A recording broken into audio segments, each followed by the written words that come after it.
I'm back. I stopped a few minutes ago to find this paperwork here because this paperwork is my criminal history. Criminal history. See it? Criminal history. That's what that is. It's the criminal history. All right, now, in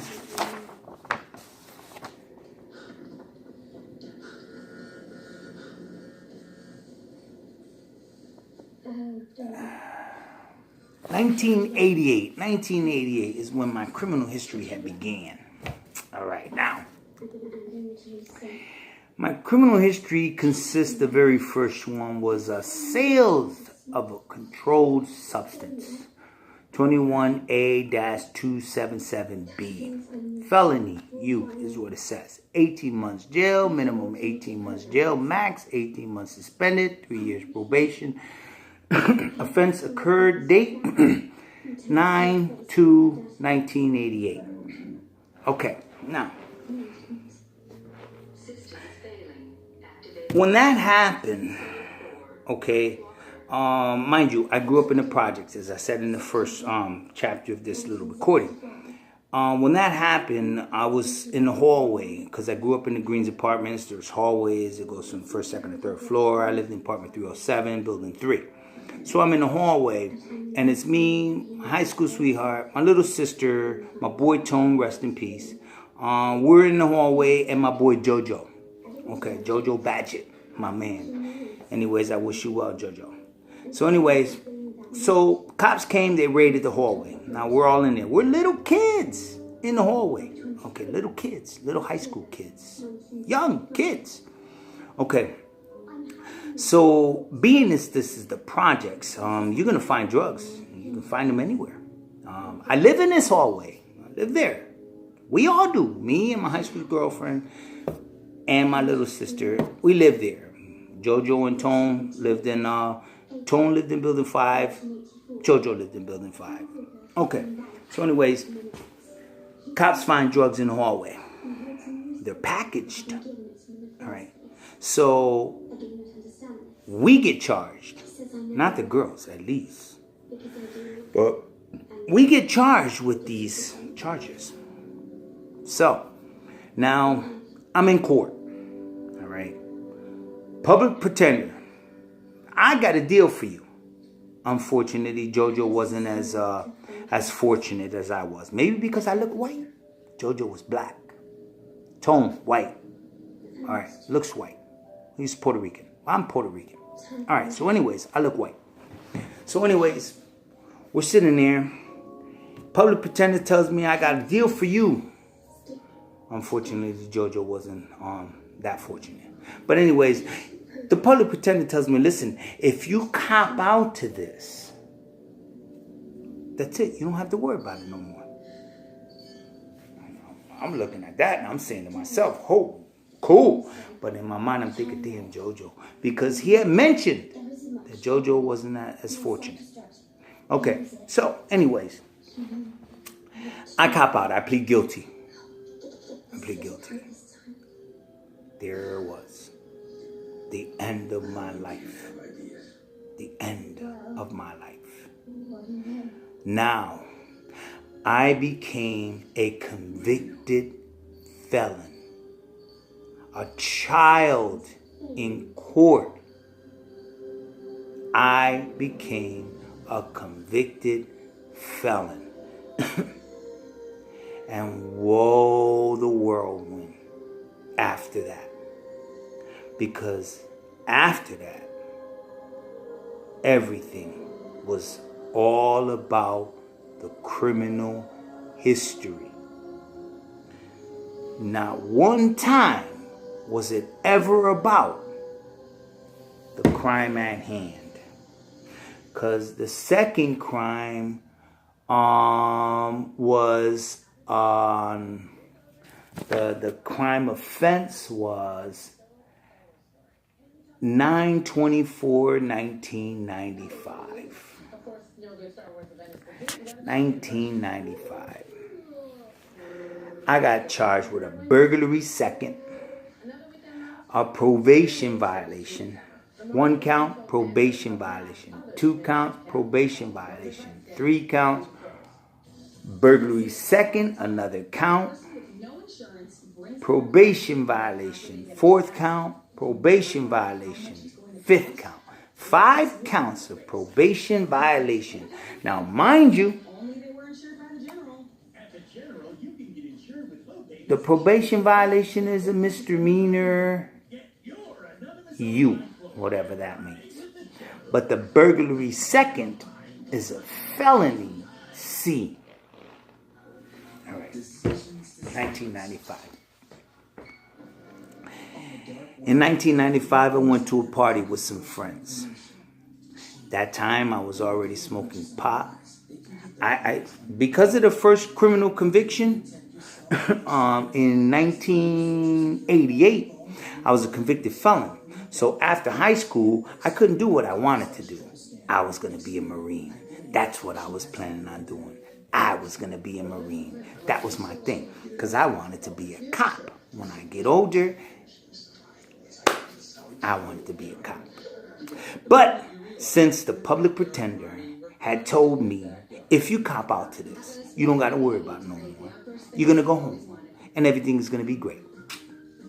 That's what he said. Now, anyways, so now the burglary second takes effect. All right, because now, mind you, my life is now in a whole different direction. All right, now I'm smoking pot, but I'm pretty not paying attention to my life. All I know is that my life had changed after the very first conviction. My life had changed. The things that I wanted to do, I couldn't do them. When I tried to get into the service, I couldn't get into the service because I was a convicted felon. When I even tried, I have a brother who's a retired fireman, and he had told me that I couldn't be a fireman because I was a convicted felon. So imagine that. Okay, just a kid hanging out in a hallway of the projects in which he lived. So, now back to the burglary second. I was at a party with some friends of mine, right? Now, mind you, we got some drinks in us. Still little kids, but we got some drinks in us, a little bit of pie. So we crashed this party. The party was at the Eagle Club over there in Bridgeport, in the North End somewhere, wherever that is. The Eagle Club. It's called the Eagle Club. So we go there. All right, we crash the party. Everything's good. One of my friends gets into an altercation with somebody from the party, and it turns into a full-on brawl. All right, so we're little kids. Pew, we run out of there. We're gone. Okay, so now I'm running, and I'm a little high. So I run in a direction to where I knew my niece lived in that direction, Sandra. Okay, so I run to her house. Boom, boom, boom. I run up the stairs to the 3rd floor. I'm banging on the door. Nobody's opening the door. Banging on the door. Nobody's opening up the door. So I'm drunk. I'm high off pot. And I get this crazy idea to bust the window. I bust the window to the door and went into this house. Yeah, sounds like a burglary second. Yeah. Okay, now, so I'm in the house and I'm saying, Sandra, abuelita. I'm calling them. Nobody's answering. So I'm thinking, okay, I'm in Sandra's house, my niece's house. This is what I'm thinking. So I lay on the couch. I fell asleep, I don't know how long, but I know the cop wakes me up and he asks me, hey man, what are you doing here? And I look at him and I said, what are you doing here? And he asked me, where are you? I said, I'm in my niece's house. He says, who's your niece? And I told him, Sandra. So he says, hey buddy, you're in the wrong house. So, okay. I get arrested. Burglary second.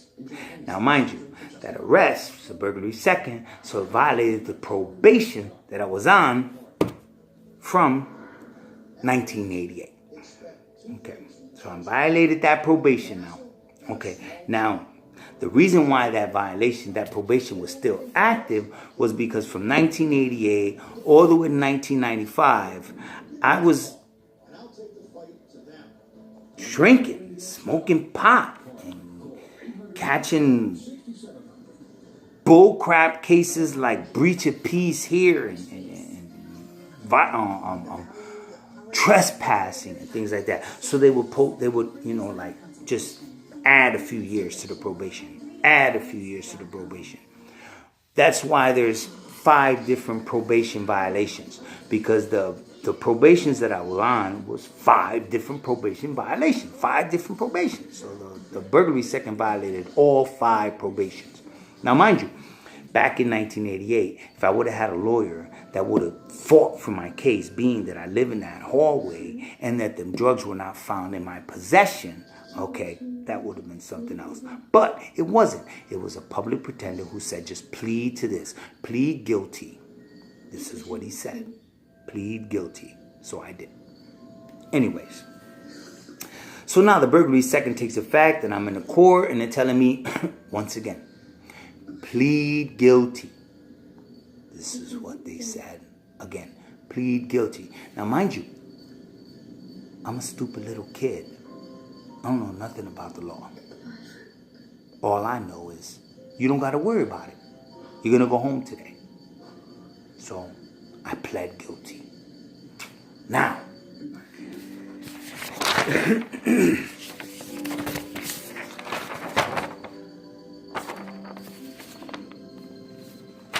page 5 of 6 pages. The very next case is tampering with a witness. You know why they charged me with a tampering with a witness? Because when I was going to court for the burglary second, the lady of the house had went there. And I saw that it was her. I didn't know her. When they called my name and I saw her stand up, I said, oh my God, who's this lady? And it turned out to be the lady from the house. Okay, mind you, yeah, I scared her. Who wouldn't be scared? I don't know who was in the house. I don't know if she was with her kids. I don't know anything about that. I approached her and I tried to apologize and tell her the situation that had happened. Okay. They charged me with tampering with a witness for that. I was only trying to tell the lady, listen, you must know my niece because she lives there in that area, right there, right close by. So you have to know my niece. This is what I was trying to tell this woman. But they hit me with a tampering with a witness. And then the violation of probation, all that other stuff. Here, you hear, you see it. Okay, it's all there. All right. Now, I say this to say that my criminal history has a story, one after another. Some of them I did. Let me get to one that I did. Okay. Here's one that I did. Okay? All right, now, it's a failure to appear in the second, meaning I didn't go to court. Okay. Now, in that particular case, I was being charged with a trespassing. Okay? Trespassing. This was an apartment that I lived with a woman. Okay, but I wasn't on the lease, so they hit me with a trespassing. Okay, but the cop said that he was at the other side of the door listening to the conversation. So when he said that, I said, well, great. And I was the one trying to get out of this mug. I'm trying to leave. Look, my clothes are all over the floor. You see that bag? I'm trying to get out this house. So the cop says, turn around, put your hands up against the wall. You're under arrest. So they hit me with a criminal trespassing. So now I'm being charged with a criminal trespassing. This particular offense occurred in 1995. Okay, so January 19th of 1995 to be exact. Okay, now the failure to appear, the offense occurred February 24th, 1995. The reason why I left court that day was because They were going to put me in jail. They wasn't listening that I was telling them. I was trying to get out the house. I was trying to leave. I was trying to go. Okay? They wasn't looking at that. They wasn't paying attention to that. That didn't matter to them at all. So when my attorney told me, listen, they're going to lock you up, I said, oh, really? Peace. And I left. So, yeah, I did that. So you can take a look. See the paperwork there? Didn't do. Did do. Didn't do. You see all that paperwork? Did do. Didn't do. See where I write it? Did do. Didn't do. Did do. Didn't do. Okay. My criminal history is 6 pages long. And there's a hell of a lot of didn't do's in there. Okay? A lot of them. But you get charged. And you're in courtroom. And then they're bringing up charges from 1988.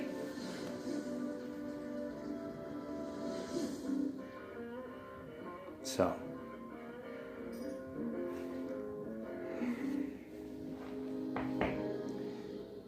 Your life is snatched out right from under you.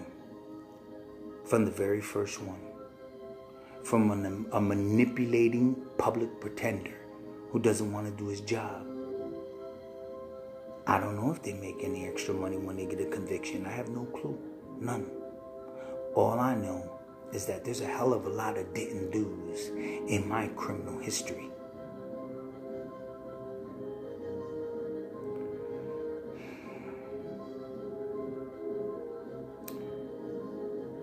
That is just to open you up to where my mind might be. Because I'm no longer young. And my life has been one fuck up after another fuck up. Because for years, I wrestled with alcohol.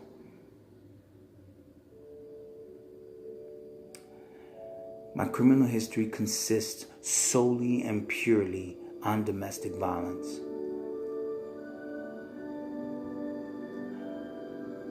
There were some women that I treated so horrible. So horrible.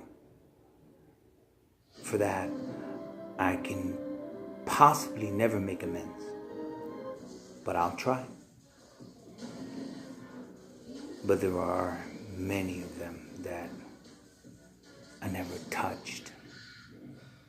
I never put my hands on. I try my best to protect myself from some of them who used to like putting their hands on me.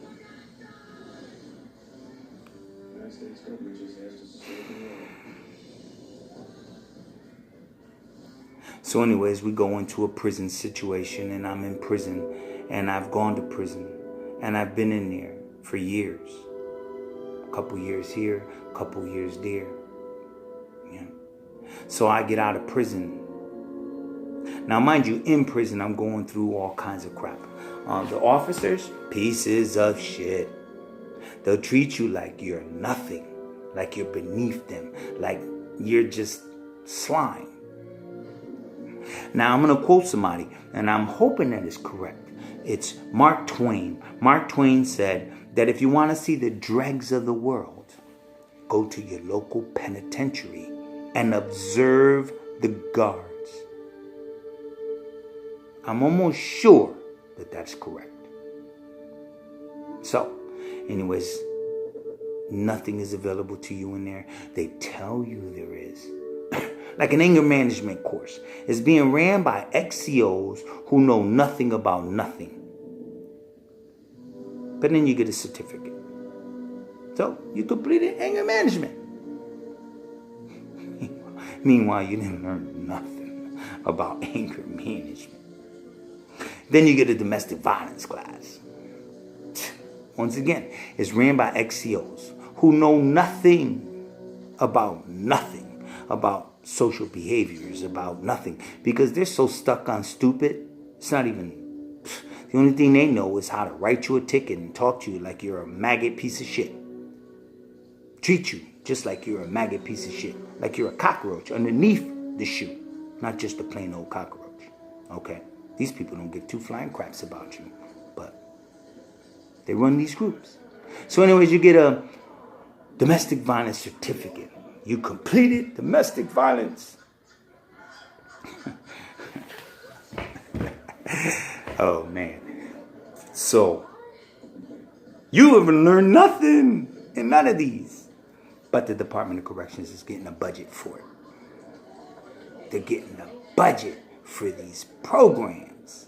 But they're not teaching you nothing. So now let's say you go back out in the world and you don't know nothing about anger management. You don't know nothing about domestic violence. And then you catch another case. So you catch another case. And according to them, that's who you are. A criminal. They never taught you nothing in there. So if you were there, it was for a reason. There was something wrong with you. So put him in prison. Suppress him even more. Abuse him. Treat him like dirt. Talk to him like he ain't shit. Lock him in a cell that's 6x8 in size. Okay? With another nigga. Okay? Air quality terrible. Bacteria in the water. Smells all day long like crap in here. You hear that humming sound every day like a movie theater before the movie starts. All day long. All night long. Slowly but surely that starts to take effect. It starts to take effect. And it's in your mind. It's in your head. It's everything you are. This is what's going on with you every day. And then you go for a group for an hour. And then you come back for 23 hours of associating with murderers, child molesters, rapers, drug dealers, drug addicts. All them mentalities in one place. And you interacting with them.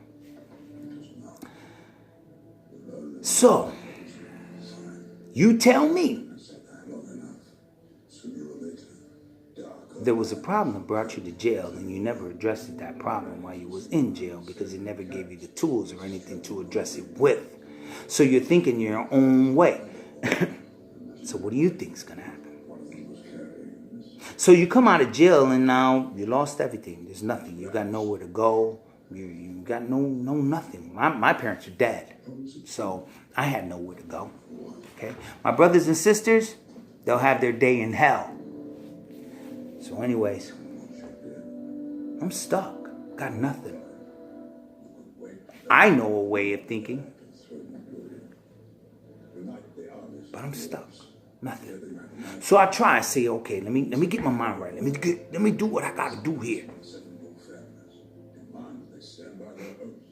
That's a whole nother story.